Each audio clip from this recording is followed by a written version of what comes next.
Well, I guess some of you have seen the little video I made last night, which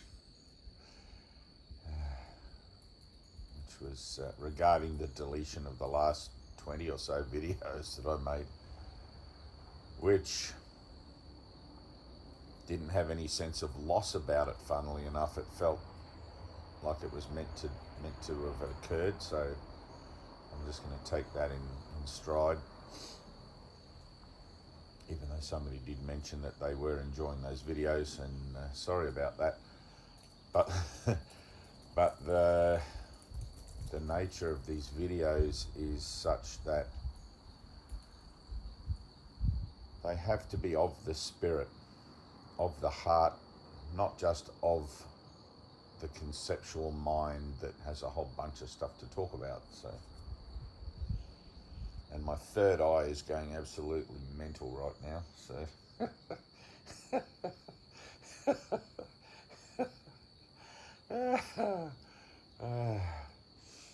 itchy as.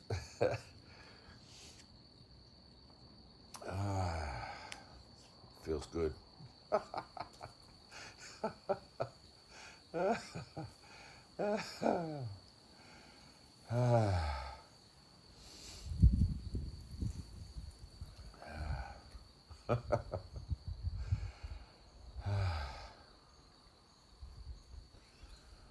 want to tell a story, I guess, in relation to that somewhat, but I had this energy about me of resistance to living on the Gold Coast where I used to live. I had to get out of there. It was one of those places that was too busy, too fast, too polluted, too much traffic. The Gold Coast is like the New York or the Los Angeles of Australia, I guess, just so many people.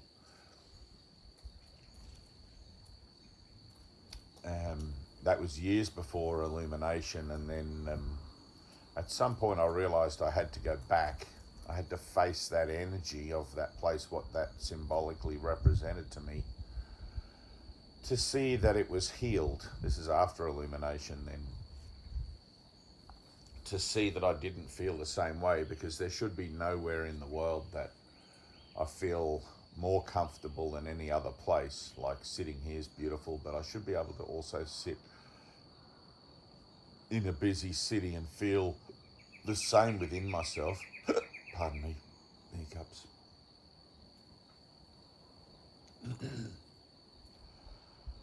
So I decided to put on a presentation there on the Gold Coast, and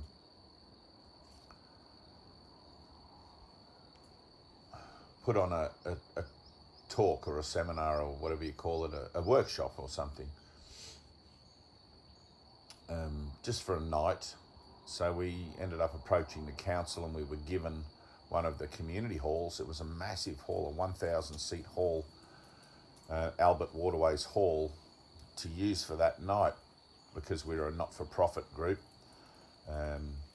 The event was free, no charge to come in, which is unlike most of the spiritual bandstanders these days that like to travel around and put on ridiculously charged events. And I don't want to get sidetracked. I could talk about that too, but I don't want to get sidetracked. Anyway, there was about 6 of us from the healing centre that I asked everybody if they wanted to come up and help me, because I was incredibly nervous. It was my first out of the centre sort of public presentation of this. And I got a response from the other brothers at the centre there. There was probably about 6, I think, from memory, that said, yep, I'll be in that, and supporting me, or supporting each other. I spent a few weekends going up there with a couple of guys, and we would put little flyers under windscreen wipers all around the Albert Waterways Hall area, because we figured that people that live closer would probably talk about it more. I don't know, but that's what we did. I did a radio interview, I think, with somebody up there about the upcoming event. Radio interview, or it might have been, maybe it was a podcast. I can't remember what it was now, funnily enough, but it was something. We put ads in the newspapers, the local newspapers. Anyway, on the night in question, it poured down with rain, absolute torrents, like it was mega storm. And I kind of figured no one would turn up in that weather. Like, I thought, who's going to bother to come out? You know, it's free. They've got nothing invested in it. They haven't had to buy a ticket. And however, we went ahead with it. And on that evening, I sat in my van out the back of the hall. All the other guys had gone inside. And I sat in the van and I prayed to God, and I asked for only that which was helpful in the plan, helpful to Jesus, to come out of my mouth. You know, nothing else to come out of my mouth. I didn't want anything that might have been laced by ego or anything like that. And inside, pardon me, inside the hall, there was about 30 people had turned up, and they were sitting, some right at the back, you know, like we had no microphone, so I guess we didn't know what to expect. But so I asked everyone to come forward to the front, and so the first couple of rows had a few people in them, and like it was weird. It was a weird feeling, such a big hall. It would have felt more cozy and comfortable, like in a little a coffee shop or something like that. But anyway, when I got up on the stage, it was like a big performance stage in this hall. It was elevated from the ground about 6 foot off the ground, and you could have put on a whole cabaret on that stage. It was enormous. But I stood in the middle of the stage there, and I went to open my mouth, and nothing would come out. Nothing. I had nothing. My head was empty. I could have told you every chapter and lesson of the course, you know, and I could have told you all the spiritual concepts inside and out, but I was an empty book. I had nothing. And the only thing that came out that I could find in my mind, it was like literally as if all the pages of my book had been torn out, except for my own testimony of direct union with God.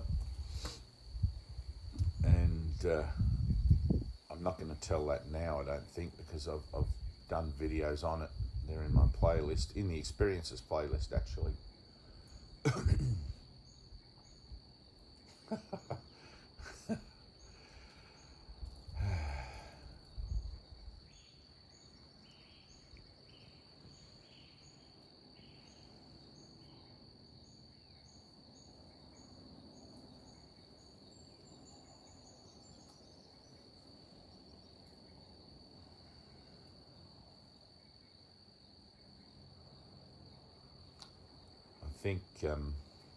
I think that testimony is the most powerful thing I could offer. There's nothing beyond it, because there's nothing beyond God, but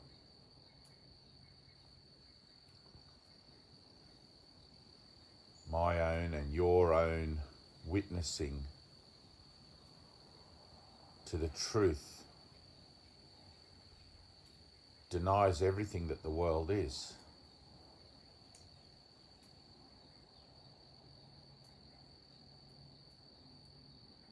I had a moment last night where I realised, and this is from the course as well, it's your belief in the world that perpetuates it. And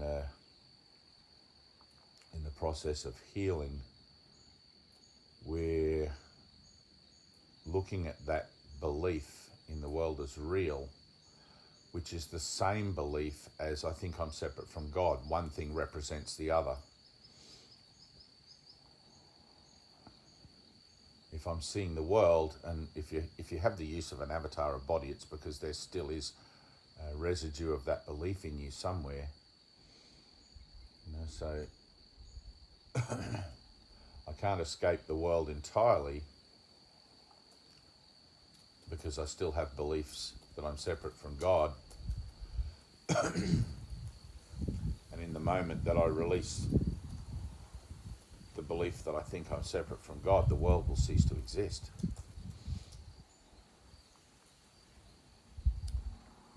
And that is, in essence, the paradox, I guess. Because when the world ceases to exist, I cease to exist also. And the thing that seems to hold the belief in separation has never existed in the first place and doesn't exist now.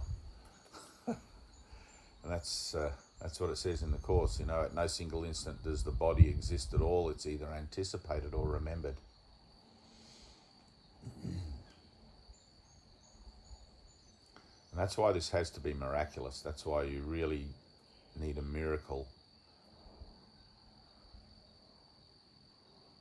And many times in the face of my denial, obvious denial, where I've been in judgment of someone or something as being separate from me or something other than my own reflection or my own true self, I've simply fallen to my knees to ask for a miracle. And ego can't corrupt a miracle because it doesn't know what it is. It's outside of its jurisdiction, outside of the realm of time and space. It's a divine intercession on my behalf, on my higher mind behalf, which erases, if you like, or edits and that's a good description, erases or edits, because it's both. There's a little line in the Course where Jesus says the Holy Spirit will completely erase anything that is so out of line with the universal curriculum that it's not useful. And it will edit or correct, I think correct is the word he uses, that which can be brought into alignment.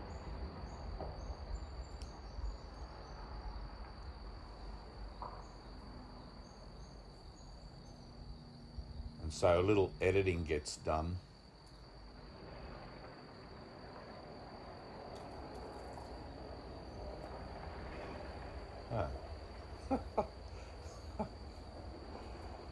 A little editing gets done in the script, in the storyline, in the life of a Dave or a John or a Mary or whoever you are. It gets done miraculously.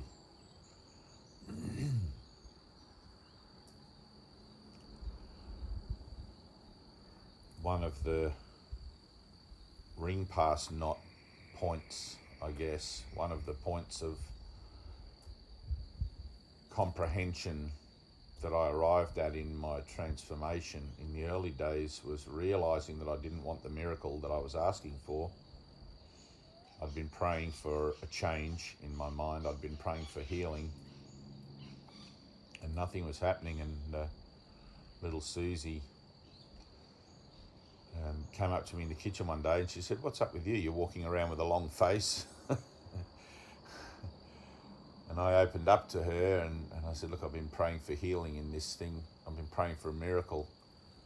And she said to me, maybe you just need a miracle to even want a miracle." And that's how cunning ego can get. That's how devious the denial can be, is saying the words but not really meaning it. Saying the prayer, but saying it because you think that's what you're supposed to do. It's like in the movie Yes Man with Jim Carrey when he says yes when he should have said no. He didn't follow his heart. He didn't listen to his heart. And that's all of spiritual listening, is listening to the heart.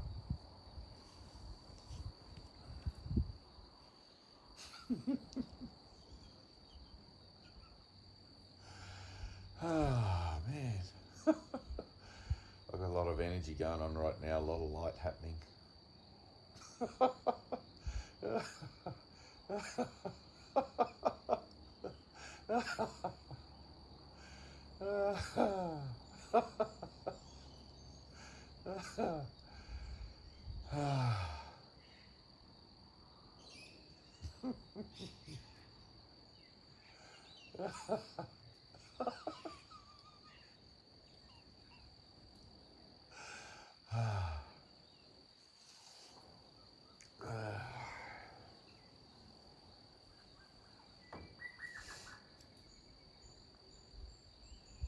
This process of purification, like, it's really amazing. It's really amazing. I know some of you guys have said to me you've ordered the book, and even in the last little video, I think 2 people have said they've got, one person had received the book and the other one had ordered it and it'll be there tomorrow or something. It's a journey. It's a real freaking journey, I'll tell you. It's just... Personally, I haven't picked the book up for use for many years, over a decade. There was parts in the book that I could swear I wrote myself before I came here to this world. And that's the truth. And I've had people say that to me as well. And I guess because we're all one mind, you know, like the idea that there's a separate bunch of us that are bringing about our oneness as a conscious recognition through that book, as a transformation of our minds and our lives, therefore, through that book. You can look at it that way. But from a singular perspective, I just see everything as, this is my mind waking up. This is Christ mind waking up. Because in the Course it says, into eternity where all is one, correct a tiny mad idea at which the Son of God remembered not to laugh. And that's about all of the description for the separation that Jesus gives. And in fact, he goes further to say, looking for the answers and looking for why is kind of pointless. Rather than focus on the why of the problem, let's look at the yes of the answer and see if that lines up with where we're at. And I guarantee it always does. You can you can open that book anywhere. It's like a magical book, or it's a miracle book. It's a Course of Miracles, you idiot. You can open it anywhere and it's relevant. It'll totally just like, whoa, even one page, you know.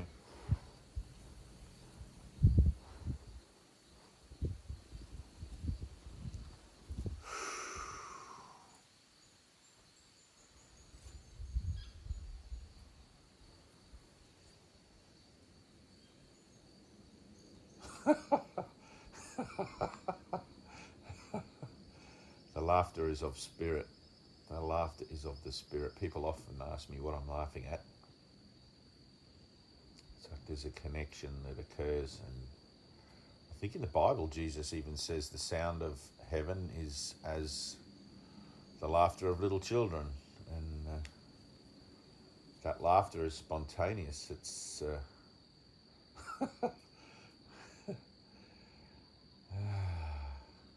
it's good.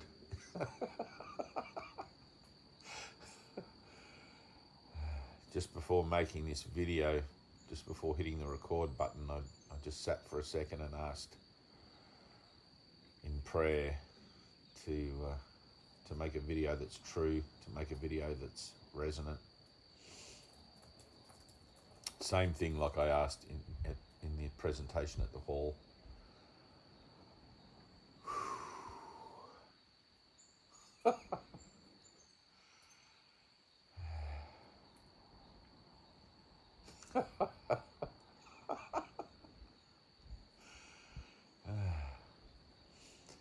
If you ever read the book, oh goodness, hang on. It was there and it's gone. Oh goodness. There's a book written by one of the disciples of Buddha. It's more in the form of notes. like a journal.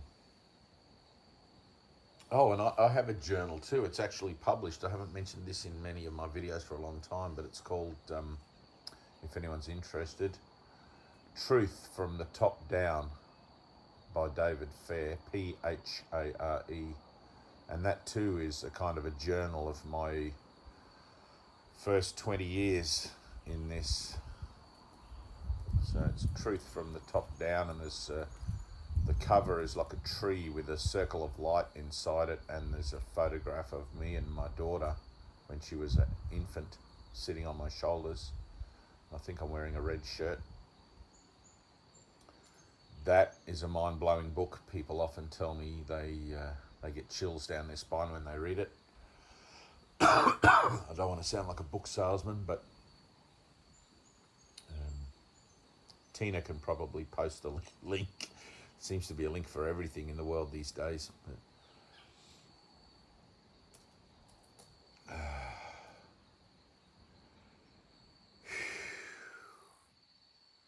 Man, this feels good. This feels good. This feels...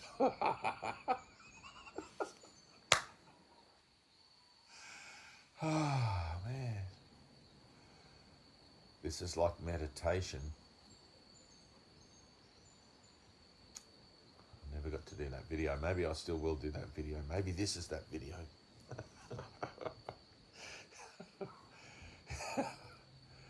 The book, or oh man, not Bodhisattva, that's something else. I'm trying to find that. Buddhism was one of my very first things that I looked at, like probably about 40 years ago. And one of the things that transformation does is it erases your memory. So welcome to my world. It's not, what's the human disease where you lose your memory, Alzheimer's or something. It's not Alzheimer's.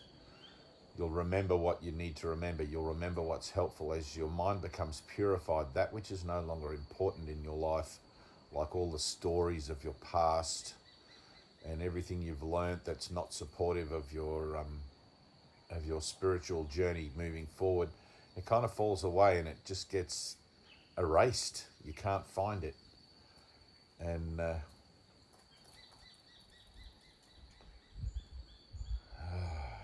anyway,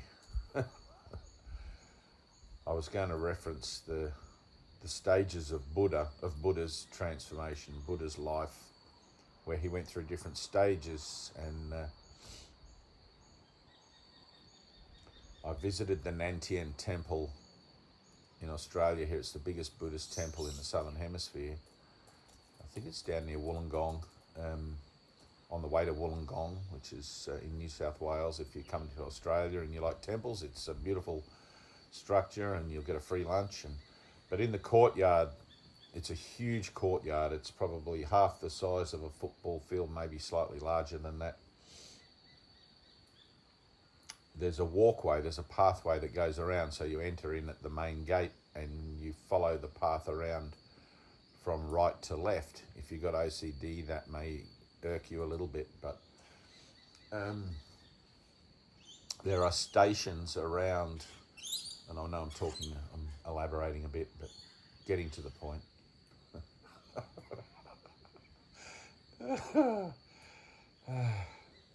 Each of the stations is a teaching in Buddhist philosophy, Buddhist theology, I guess. And one of those is the stages of the life of the Buddha, where in Chinese Buddhism, they often depict him as being the laughing Buddha, because that's the stage that he represented. Well, that's the stage he went through, or one of the stages. I think there was 7 stages where he couldn't control his laughter. And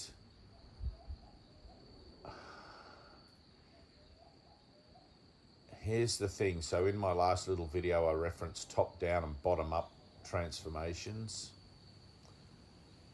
Buddha was definitely a bottom up transformation. His whole life from a youth was lived, much as mine was, lived in questioning the universe, questioning the world. I think I started questioning from the age of about 12. But also a great deal of Buddha's life, which would also be part and parcel with purification, was teaching after his illumination.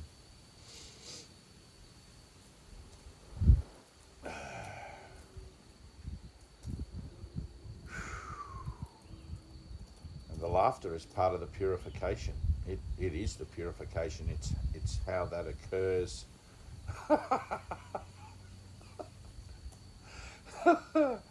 And in the Course in Miracles, Jesus says we will laugh our illusions away together.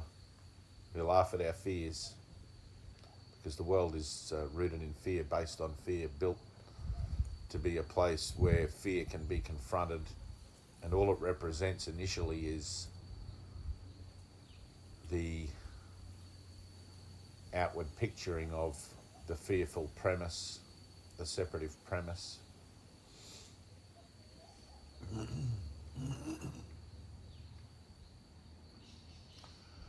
The sadhus, I think, the ones that worship Shiva, Lord Shiva, the Shivites in India, are often called wandering madmen because they're just laughing all the time.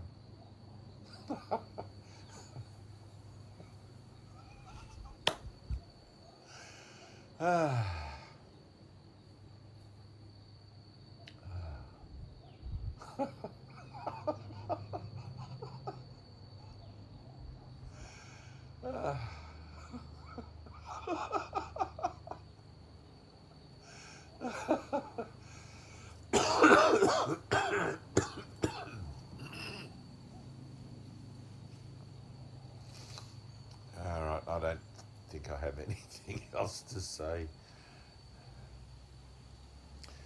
Oh, if you're getting a book, or if you have a book, don't be surprised if you throw it away, if you can't understand it. I mean, remember, it's only the conceptual ego mind that's trying to understand it.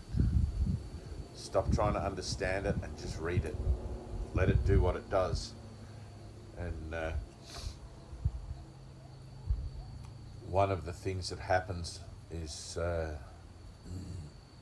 when you read the book, you'll read it initially with the mind that doesn't know. You'll read it initially with the mind that's been specifically constructed to verify the world and get worldly reflections. So it's going to seem quite difficult, because the ego will do everything it can to stop you pursuing your awakening, your spiritual awakening. And when I say awakening, I'm not talking about being woke. That has nothing to do with this. If you're a fan of Russell Brand, his version of being woke is not... He talks about awakening wonders. Good morning, 6 million awakening wonders, or however many subscribers he's got. That's not the awakening I'm talking about, and I'm sure you guys all know that.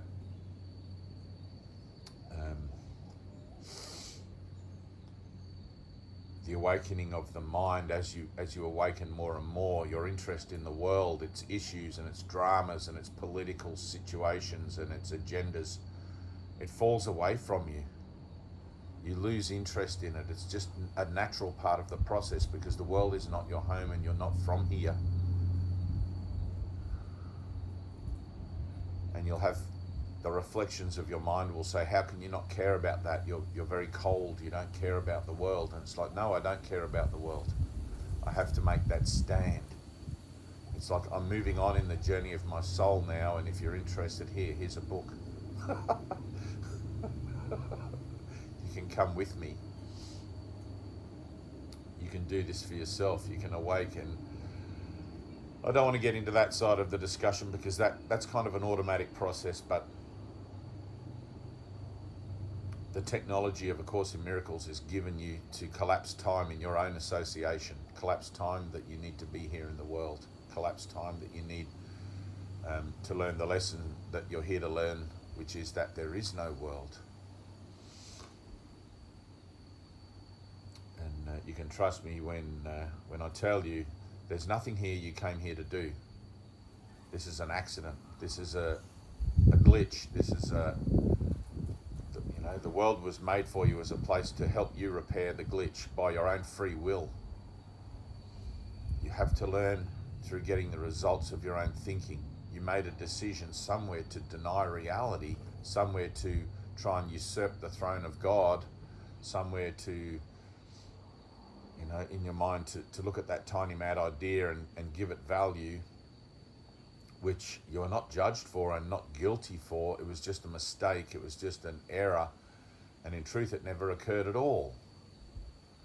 Right? But that doesn't help you to use concepts like that as a way to avoid negating doing the workbook and doing the work in the purification. That's just spiritual bypassing.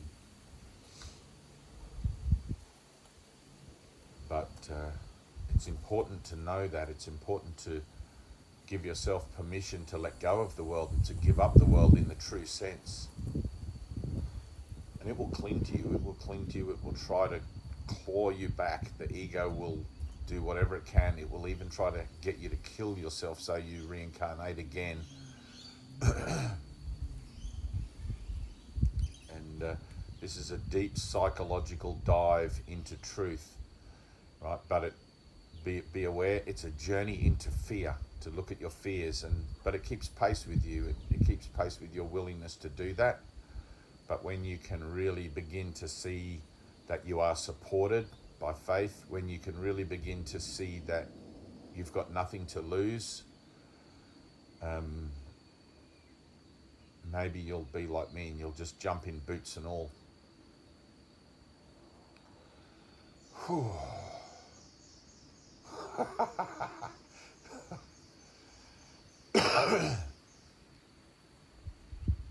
I have nothing else in my world that is more important to me, or there's nothing else in my world that isn't representing God, representing truth. I forget a lot of the time, so don't beat yourself up for forgetting, because it's through the process of forgetting that you're in any given situation to represent God. It's in those moments of forgetting that you learn to remember better.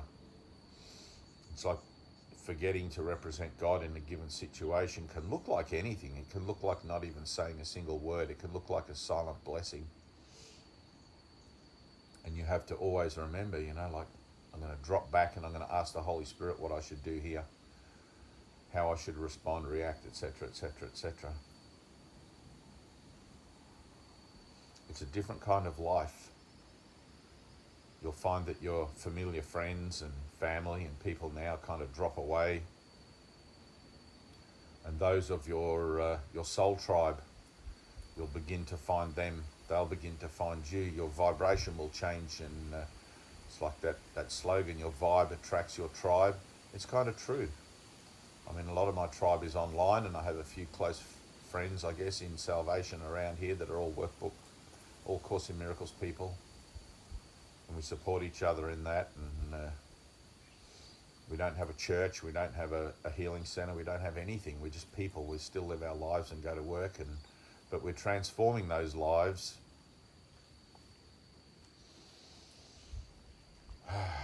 We've got a change of purpose now. We've got a true purpose. My purpose is to represent God. My purpose is to learn how to use my mind to facilitate shifts in consciousness that bring me closer to understanding the true nature of will, of divine will, not my separated will that seems to think that I have rights and and what's that thing, oh God, rights and entitlements and things like that. You don't have any rights, you don't have any entitlements. You're in a world that's underscored by death. That's the only right that you have here, and it's your choice. But eternal life is also your choice. And let it be your living as well. Let it be your living here on earth. Live as if you have already been given eternal life, because you have. The process of purification is simply your acceptance of the fact that you have. I accept it by relinquishing my old allegiances. I accept it by relinquishing my old purpose of separation. Oh, there's a beautiful eagle out there at the moment, circling in the gully there to the left of the tree in the centre. I don't know if you can see it. He's just below the tree line. Beautiful. We have massive wedge-tail eagles here. I used to feed them. I'd go to the butcher and get meat bones and things and put them on the bench in my garden, and just they would never come down when I was there, but they would swoop down and grab the bones when I went inside.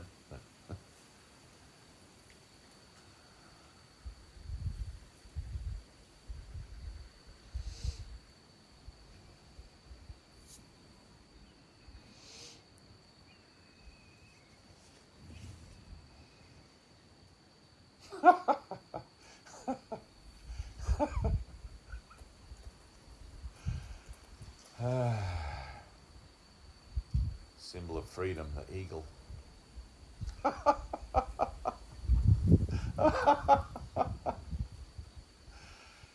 It's a happy dream to be sure. Happy dream to be sure.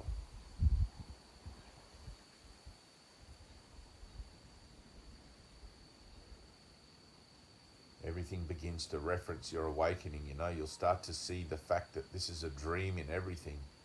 The dream job, the dream wife or husband, the dream home, the dream car.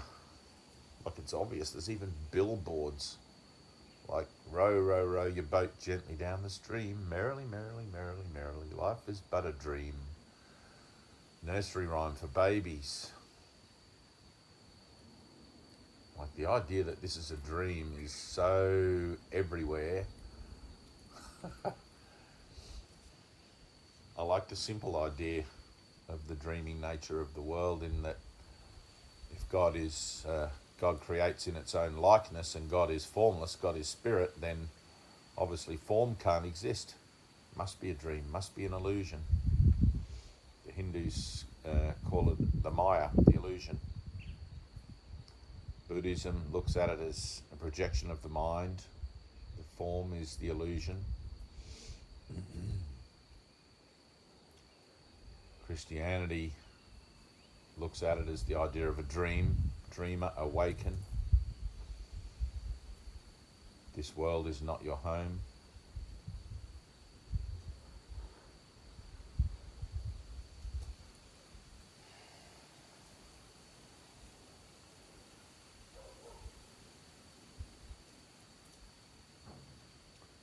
All right, I don't have anything else. I'm just I got nothing. I'm out. It's the laughter. My teacher Ted used to call the laughter the secret laugh. It was like the club, you know. You've had so many shifts in consciousness that your mind just automatically opens now. It's up against the threshold of the limitation of your conscious ability to go any further. And that's the thing. Oh, I'll tell you that one. All right. So here's the thing. In the Course it says something along the lines of, if the body were to be laid down, like if you were to leave the body for any extended period of time, it would become unusable. Right? There's a point of no return where you can't return to it. Which is why most people you talk to who've had a revelation or an experience out of the body, they'll talk about it in terms of about half an hour. That seems to be the max. I mean, I don't know. Maybe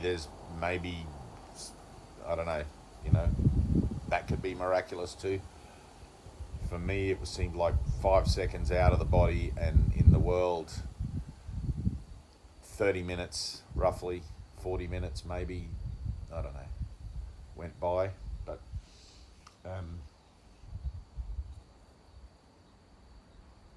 the usefulness of the avatar of the body as a instrument to represent the universal curriculum. I mean, it's vital in this world. It's incredibly important to have teachers, and Jesus says the world needs teachers now more than anything. You know, like we need to be teaching the universal curriculum in word and thought and deed,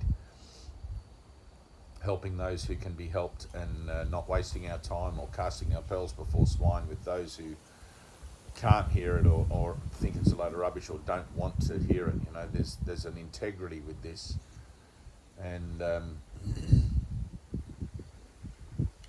but at no point is there a perfect purification, because the body is the symbol of ego.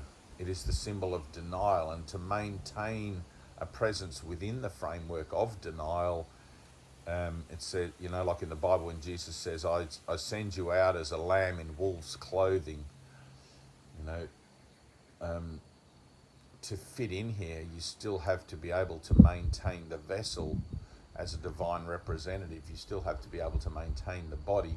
So ego is still with you, and in that there is still the possibility of temptation right up until the point you lay the body down. But through that process of purification, you're becoming more and more aware of even the very subtle natures of temptation. You're becoming more tuned into your higher frequency and more tuned into your Christ-mindedness,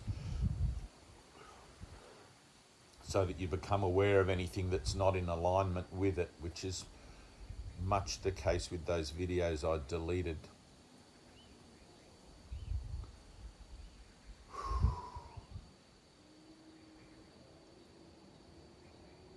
And then to follow up on that, there's a bit in the Course where Jesus says that your process, your purification can bring you close enough to God that God himself can reach down to you and raise you up to him. Okay, and that's very much like Krishna consciousness, where devotees of Krishna grow the ponytail at the back of their head, so that when their time comes, God can reach down and pull them up to heaven by that ponytail. It's kind of funny, but it's just symbolic, you know. It's symbolic. It's lovely and it's symbolic, and it's a funny haircut, guys. I mean, come on, really.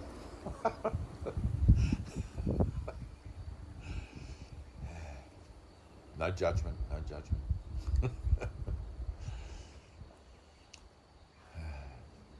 Funny story.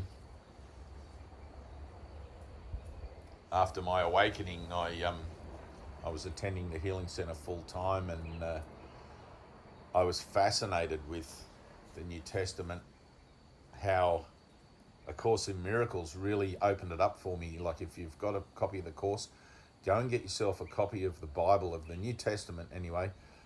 If you can find the Aramaic translation directly from Aramaic, that's probably the best one. But I was fascinated with, it's like I had an association with it, and like in my experiences video, I think I talk about where I was with Christopher and Adele, and I was transported back to the Holy Lands, or to a memory of the Holy Lands, of being with Jesus at the crucifixion. And oh man, ooh. Ooh. Oh.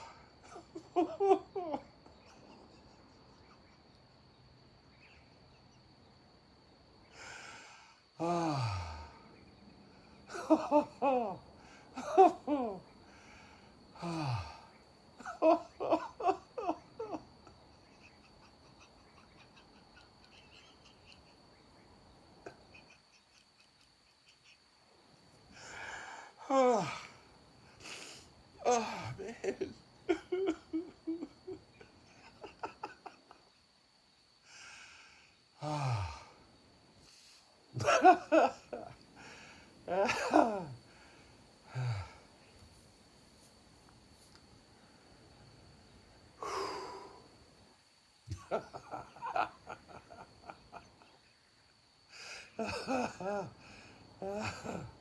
I can't wait to see the comments on this video.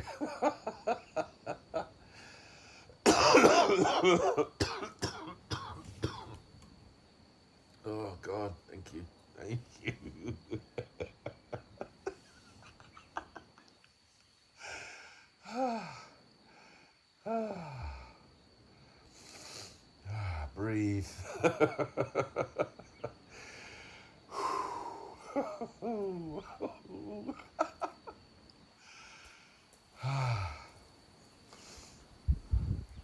Oh, gosh.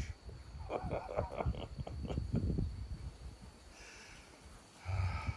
you, Father. Thank you, Father. Okay.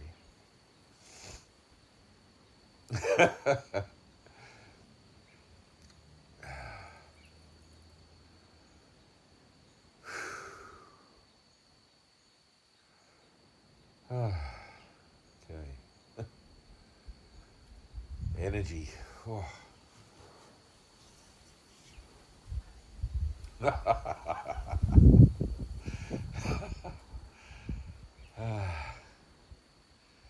Anyway, oh, tears are running down my face. I should have done this one with the camera facing the other way. You guys would have had a laugh. Um,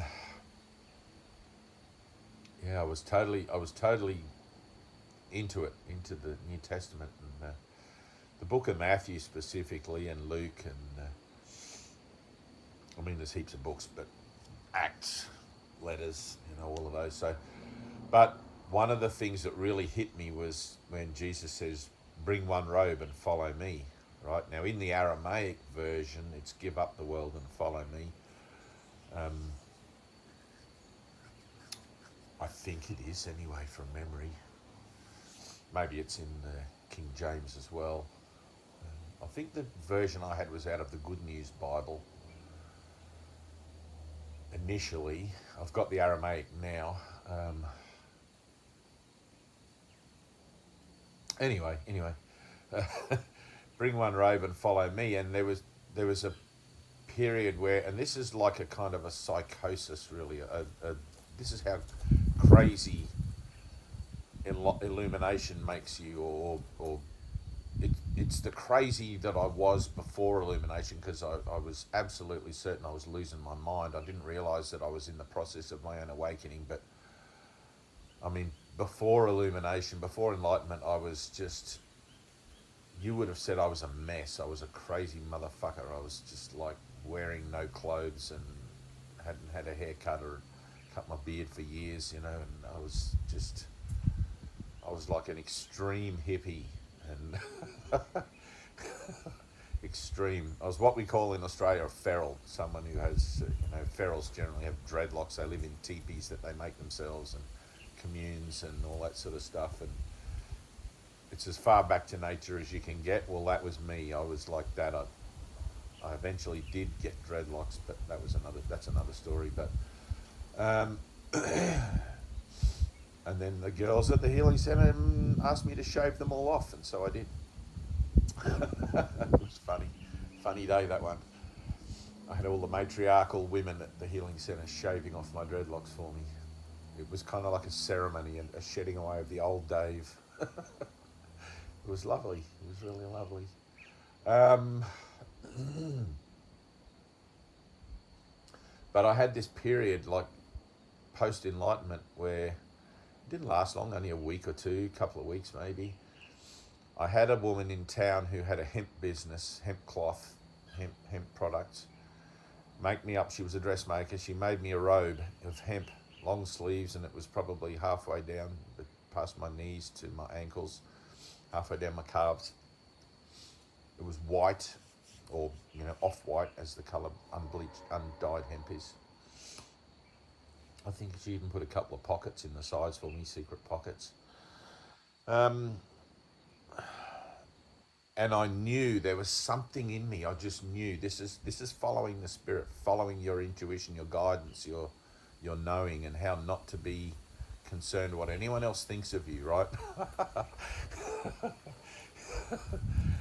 And I knew I had to wear the robe for 3 days. I think I wore it for a little longer than that. It was actually really comfortable. It was really nice. Byron Bay is the sort of town where you could wear something like that in town and you might get some funny looks, but you wouldn't get many funny looks. Most people are spiritual. Not nowadays, the whole place has changed since they put the highway through, but it used to be a really alternative place. But I wore the robe to session for 3 days straight, doing meditation and everything, and Ted made some kind of comment on it, I remember. I know he totally respected my decision to wear the robe. He was a guy, he was so supportive of everyone's own individual process. Like, whatever you got to do, you do it, you know, like that's the whole thing with this. If you feel like you got to do something, you have to do it. You got to follow your heart, no matter how crazy it seems to other people, or no matter how crazy it seems to you. And in fact, if it is truly from your heart, it doesn't really seem crazy to you. It seems different, but it's not crazy. It's like, you know. And, the Hare Krishna thing, that's right. So at that time, I'd written out this little blurb about A Course in Miracles, about love, about universal love. And I could fit like 4 of them on an A4 sheet, and I would just print them out, Xerox them out, you know, and I'd print hundreds of them, and I would cut them out, and they had little hearts drawn on them and smiley faces and suns and things like that, and I would just fold them up, so it was basically 4 little pages, or 2 little pages, like a card, you know, a little paper card. And I would go into town, and I was in town with my robe, you know, and I'd stand on the corner of the main corner of town in Byron Bay, and I'd just hand them out to people. I'd just stand there holding them out. People would take them. And the funny thing, on the other corner, there was always 3 or 4 Hare Krishna guys in their saffron robes with a drum, and they'd be handing out copies of the Bhagavad Gita, you know, and we'd always give each other this little wave, doing God's work in our own way. It was kind of beautiful. It was a really beautiful thing, beautiful time in my life. I might go back to it yet, you never know. I had someone come up to me a couple of years later. I wasn't wearing the robe. I gave that to a friend of mine who was in the Rainbow Tribe, that which I was in before Illumination. I had somebody come up to me and said, "Are you the guy that was giving away those little things about Course in Miracles and whatever that time and blah, blah, blah?" And I said, "Yeah, that was me." And he said, "Oh, I really want to thank you, man." He said, "I bought that book." He said, "I went and bought the book, and I've been done the lessons, and my whole life has changed, you know, everything's changed in my life."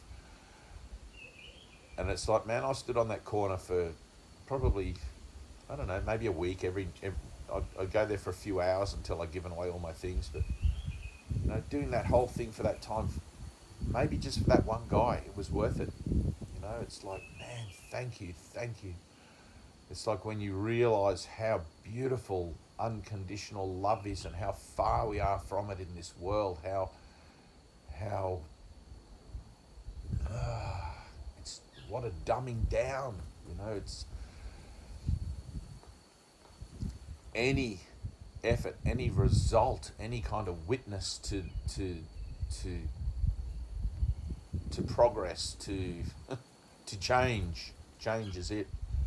You know, I love Gandhi. Be the change you want to see in the world. Be the change that you want to see in the world. Stop looking out there for the government or whoever to change something. That's never going to happen. The world is always going to represent separation.